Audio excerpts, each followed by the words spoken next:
Hey everyone, thank you so much for stopping by my channel. This video is long overdue, but I wanted to throw this together because a couple of months ago, I posted a picture on Instagram of me flying for the very first time with my dog.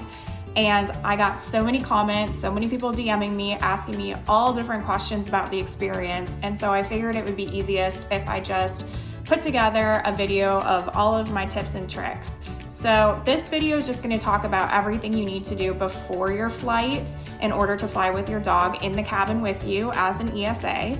And then I'm going to make a couple other videos that I'll also upload. One that will talk more about what you need to do the day of, and another one that will just share some of my favorite products that I brought with me, what I packed, and just any other helpful tips that I wish I really would have known before I went to the airport. So stay tuned and thank you so much for listening. So the first thing I want to touch on, and the number one question that I've been asked, is was your dog able to fly in the cabin with you, or did he have to fly under the plane?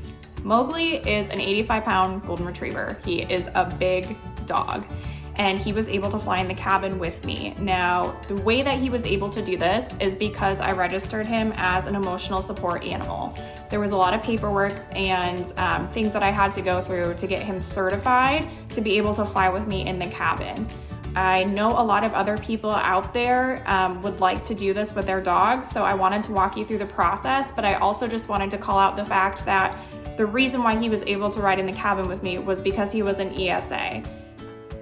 So the first and most important step in my mind is to research.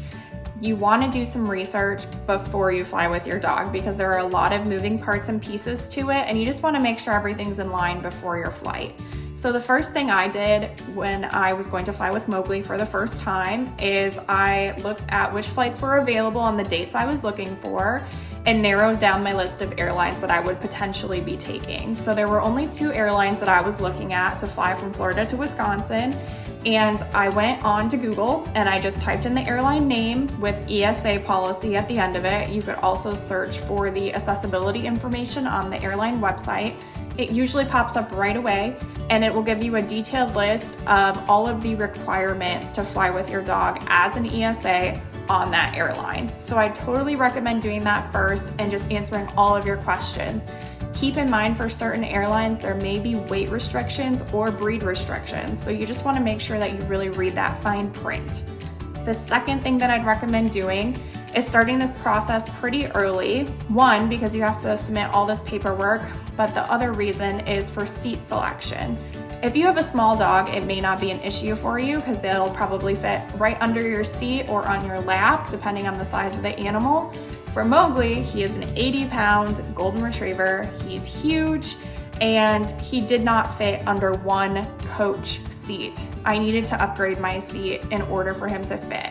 Because I was just traveling by myself, I wanted to make sure I booked early enough so I had the option to upgrade a seat if I needed to.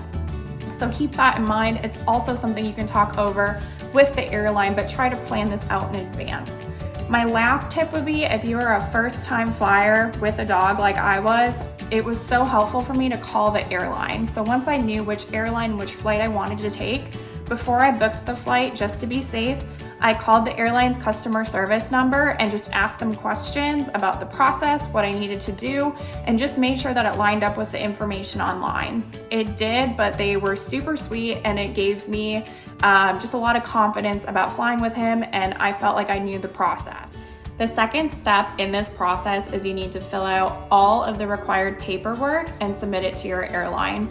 Usually all the paperwork is required to be submitted 24 to 48 hours before your flight, but again, that depends on the airline, so you want to make sure you research thoroughly in step 1. So my airline specifically had 3 forms that I had to fill out online. Different people had to fill out these forms, and then I was able to submit it to them.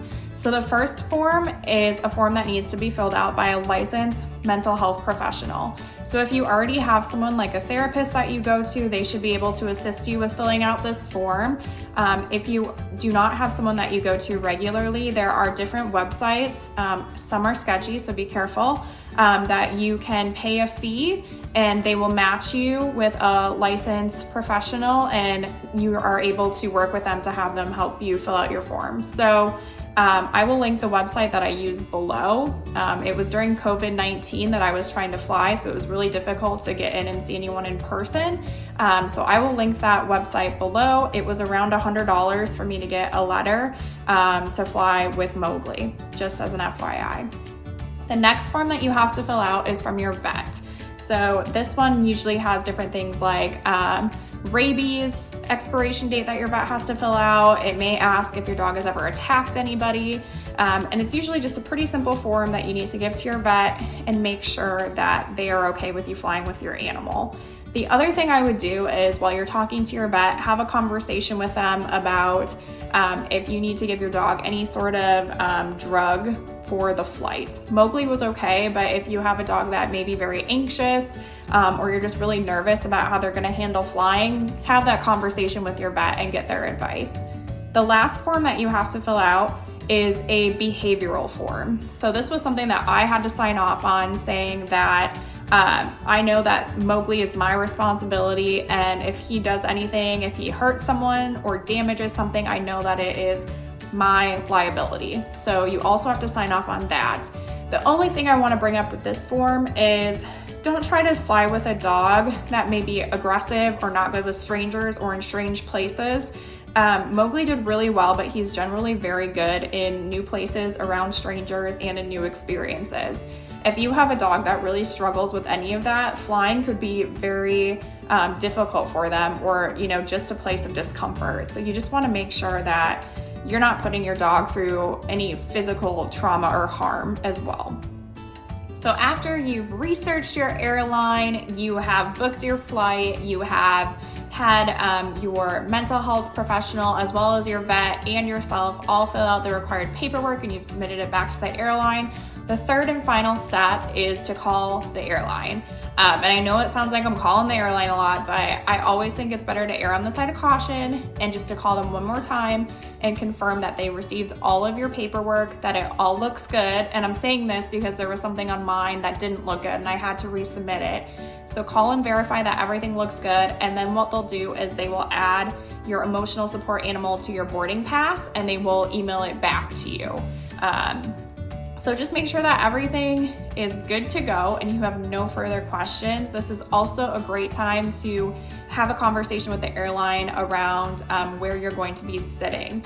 So some airlines are really great and they will automatically try to accommodate you and give you either a nicer seat or a bulkhead seat so your animal will have extra room. Some airlines may not be as accommodating, so you may want to ask those questions or ask if you need to upgrade your seat. They shouldn't charge you for anything, but I didn't want to be a hassle, so I actually just paid to upgrade my own seat because it gave me peace of mind. But have that conversation with them because every airline is different. Thank you so much for watching this video. I hope this helped answer some of your questions.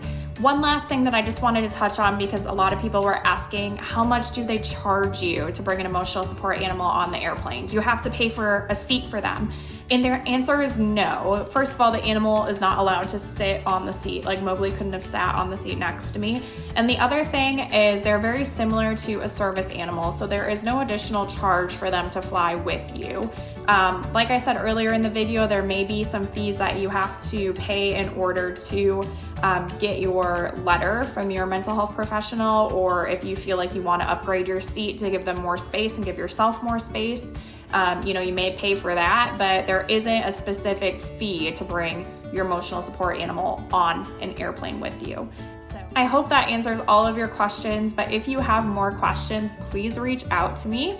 You can find me at Princess and the Mouse on Instagram, or you can also find my blog, which is theprincessandthemouse.com.